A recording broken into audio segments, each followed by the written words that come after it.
Hello, আসসালামু আলাইকুম viewers. আজকে আমরা বাজারে গেছিলাম। আমরা বাসাত মেহমান আইবা। একটা লাল মুরগি আনলা। লাল মুরগি গরম পানি দিয়া চুলাইলাম। পরিষ্কার করা হইল। নালি শাক আনছিলা 2 আটি। ধুইয়া দিলাম, আস্তা ধুইয়া দিছুন কাটবার আগে। একবারে চিকন চিকন করে ফেলবা। আমাদের মুরগি বাছা শেষ। ছোট মাছও রান্না, বড় মাছও রান্না। তো ফান ধইরাম, আমার লাগে ফান আনছিলা, ফান ধইরাম। ও দেখো খামর মাঝে এবার আরবিও আইছে। আইয়া দুষ্টামি করে আলু দিয়ে খেলাই রয়ে। আলু লইয়া খেলাই রয়ে দেখার আঙ্গুল দি পাখনা ফুয়া। আমার ফুয়াটা অসুস্থ, সবাই দোয়া করবো আমার বাচ্চার লাগে। মুরগি কুটরাম রুমার মধ্যে যদি থাকে আবার কেউ খাইতা না কিনে। পেঁয়াজ লইলাম, আলু লইলাম, ওখানেও কাটমু। মুরগি কাটলাম,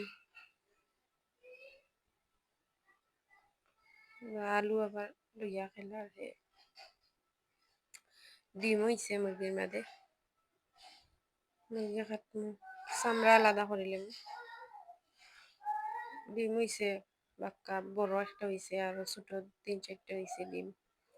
মুরগিটা বালা আছে, তেলুল আছে, মাংস আছে, লাল মুরগি আর কেনছু। কাটিয়া লইলাম সুন্দর করে, বেশি ছোটও না বড়ও না, মিডিয়াম সাইজের কাটবো। কাটা প্রায় শেষও, শেষ কাটা। আলু কাটলাম, পেঁয়াজ লইলাম, পেঁয়াজও কাটলাম। তরকারি বই দিরা আমরা তরকারি করে আম্মাই রান্ধেন। আম্মারা তোর সার আমরা কেউ খাইতে পারি না। পেঁয়াজ রে বাজরা আমরা খালা আইসন আইয়া গরুর মুচ্ছা দিরা, গরু মুচাত লাগছে।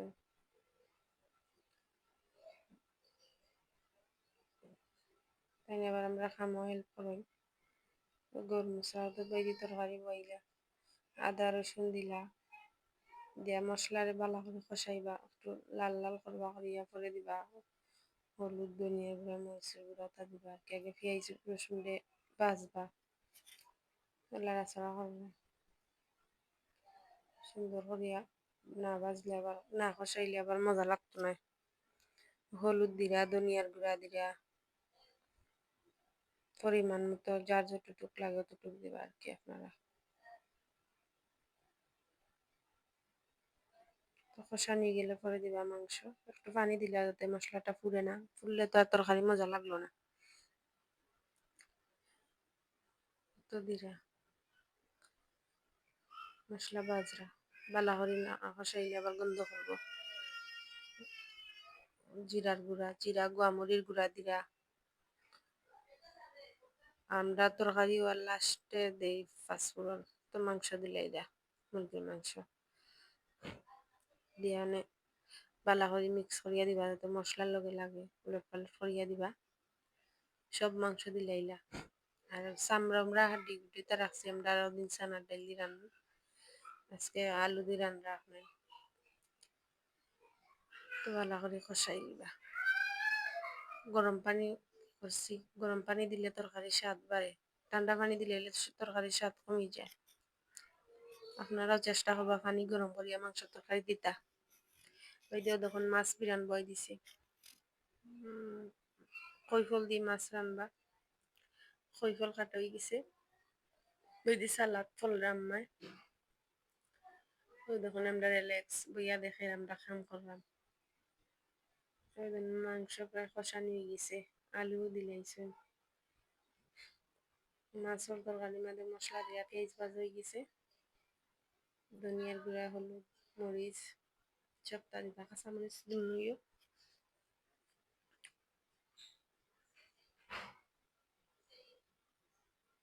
মশলারে ভালো করে কষাই। আম্মাই এইবা কাম করার আর আমি দেখাই দিছি, মশলা দিলাম দিয়া বাজরাম। মশলা কষাইলাম, এবার দিয়ে লেক্সো বই থাকছে খাইতো অপেক্ষা করে। হে আবার মাছ সিদ্ধ দেওয়া না দিলে খায় না, সিদ্ধ দেওয়া লাগে, তার লাগে আলাদা। ওই দিন কৈফল দিলাইছেন, মশলা কষা নিয়ে গেছে, কৈফল দিয়ে লাড়াচাড়া করলাম, দিয়ে হালকা জল দিবা যাতে কষা নিয়ে যায়। বেদিন নালি শাক দইয়া বাস হয়ে গেছে, মিল করে আর কি এক সমান করি। আমরা আবার ওলান খাই, আপনারা কিলা খাই জানি না। আমরা ওলান চিকন বারিক করি ফলিয়া রসুন কাঁচামরিচ দিয়ে পানি দিয়া সিদ্ধ দিয়ে হালকা তেল দিয়ে আমরা খাই। নাগামরিচ দিয়ে লেবু দিয়ে খাইলে মজা লাগে। যে কষ্ট নালি শাক ফলা, আম্মাই ফলইন আমরা তার পারি না। ও তখন কই ফুল সিদ্ধ হয়ে গেছে, মাছ দিলাইলা, মাছ দিয়া গুড়িয়া দিলাইবা, লাস্টে ধনিয়া পাতা। আমরা রান্না বাড়া শেষ, টেবিলও খানি লইলাম। মেহমান আইসন এবার দি বিরুন ভাতও বুয়াইছি, দুধ দিয়ে বিরুন ভাত দিয়ে কলা দিয়ে খাইলে অনেক ভাল লাগে। বিরুন ভাত গায়ারে দিয়ে আমরা সিদ্ধ দেই, গায়ারে দিয়ে ভাপ দিয়া বাই দিয়ে দন নালি শাক হয়ে যার। অত কলা লইলা, দুধ লইছন, ও দহকা বিরুন ভাত, মাংসের তরকারি, ছোটো মাছ। আমরা ভিডিও যদি ভালো লাগে তাহলে আপনারা লাইক কমেন্ট শেয়ার করবা, আমরা পাশে থাকবা, আমরা ভিডিও দেখবা, আমরা সাপোর্ট করবা। ও দহক কামরার